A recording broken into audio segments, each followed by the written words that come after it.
So I decided to plant a few more fruit trees this year. They finally arrived. I've got two American plums soaking in the pail right now.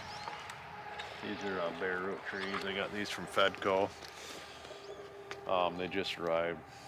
I like to soak them a little bit before I plant them. And obviously it snowed this morning. It's the 16th of April. It's the day before Easter. That's how the weather is up here in northern New York State. You can get just about anything. So what I decided to do, this is the back side of what we call the mound, the wildlife garden. I've got, over here I've got that big tree, that's the peach. This one here is a plum. And this little one over here is apricot. And I've got a pear over there behind the fence. But I want to keep these trees coming this way. So I've spotted out a few places here to plant some more fruit trees. I got two of these plums. I'm going to plant here and there. And I've got a pear that's going to go over there by the fence. And I've got two more apples that I'm going to plant today. But I'm just going to show you basically how to plant a fruit tree. And after you've spotted them out, and you want to take a little bit of time to consider where you're going to put them.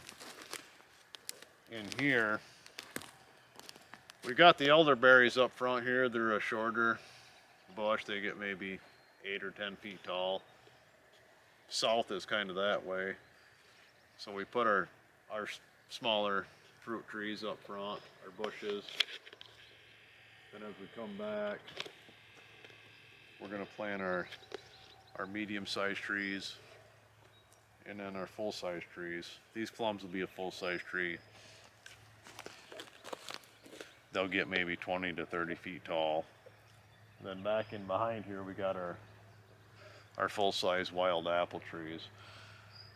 So you want to kind of step these things up and keep the smaller stuff toward the south, your bigger stuff back, so everything gets a full day's sun. So when you plant these, over here there's going to be a lot of roots.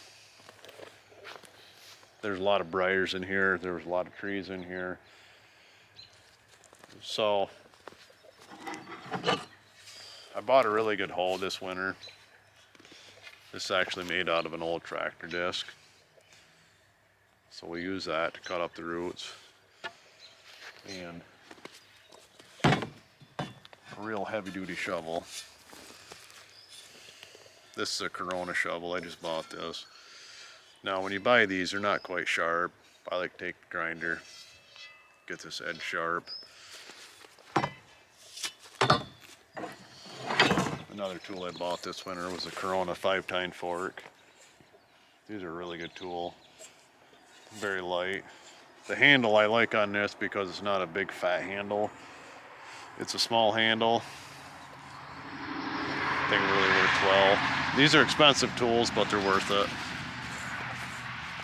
And if we have any big tree roots, we got this pickaxe we can use to cut them. And I've got the wheelbarrow here because I want to keep all the dirt in this.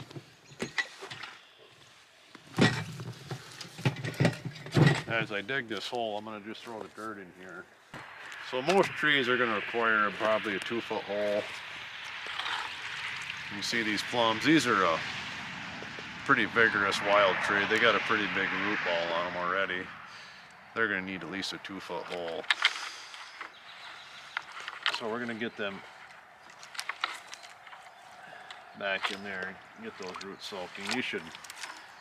These should transplant really well. And after I get everything planted, I've got a pile of hay and manure mixture there that I'm going to mulch them probably at least a good foot deep. That's what I did with these trees. I never had really good success planting fruit trees until I did that. So I'm gonna mulch them in real heavy. So we're gonna start digging this hole.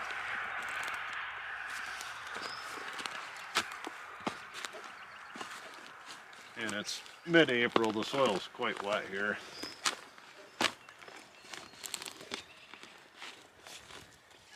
A little bit hard to dig.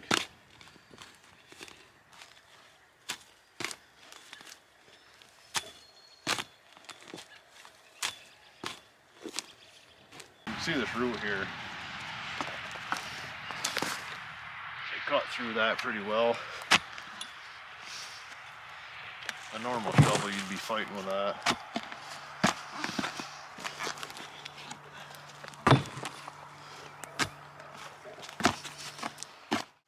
And with the overcast weather and the snow on the ground, it's actually a really good time to plant trees because the roots aren't going to dry out.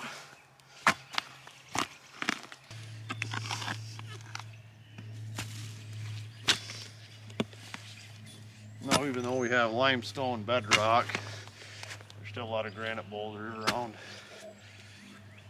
Not really sure why, how they're here, but they're here. So when you put your tree in, a couple things you want to look at. This looks like it's been grafted. I don't want a grafted tree. I want a tree that grows on its own roots. So I'm actually going to bury that probably a couple inches above that graft union. And then it will root out from the top part here. So you don't get a dwarf tree. A lot of these are put on dwarf stock. I want to get a bunch of kind of dirt under there first. And I'll start to backfill it here.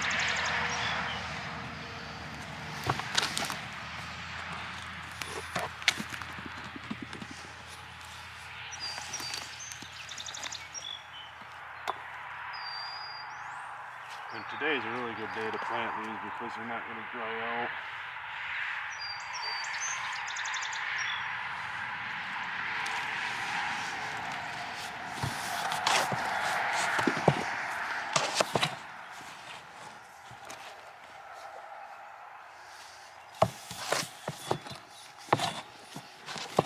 This shovel's really kind of big for this, but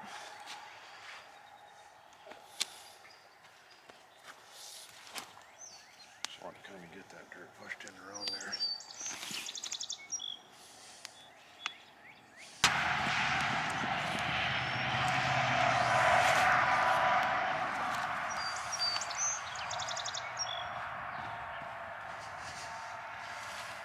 Kind of get that tree vertical.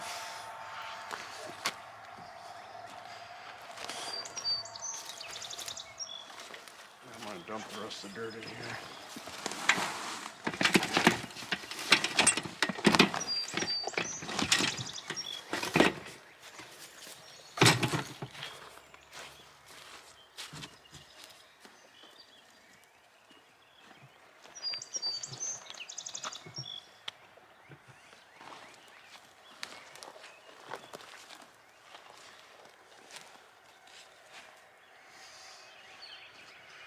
Now, because this was an established patch of fruit trees here, we don't need to add anything to this hole. If you're out in the middle of your lawn, you're probably going to want to add some mycorrhizal fungi to get that established. And what that fungus does, it'll colonize the roots. It'll help that tree to absorb the nutrients. But because this is already established in here, that's already going to be here. So we don't really need to add anything at all to this.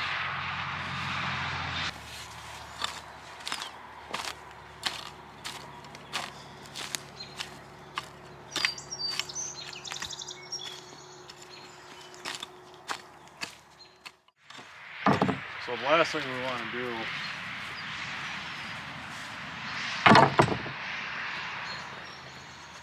we want to mulch this in real good because the new tree isn't going to take much dry weather.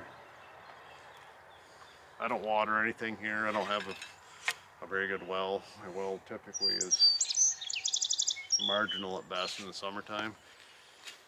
So what I do is I mulch everything in heavy.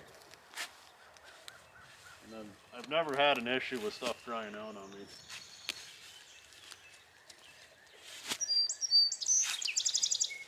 What I'll do is this is all hay and manure I've taken out of the lean-to. So this is going to keep it, not only keep it moist and fertilized, but it's going to keep the grass out.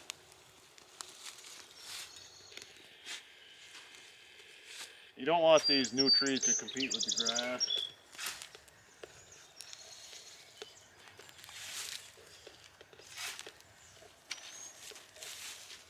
And I'll put quite a lot here.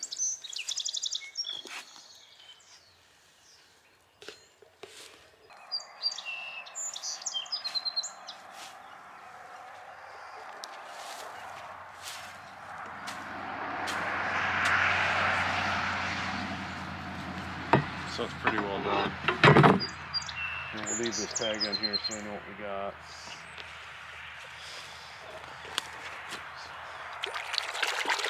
Wash my hands off order. So I've got 4 more fruit trees to plant. I'll plant 2 more here.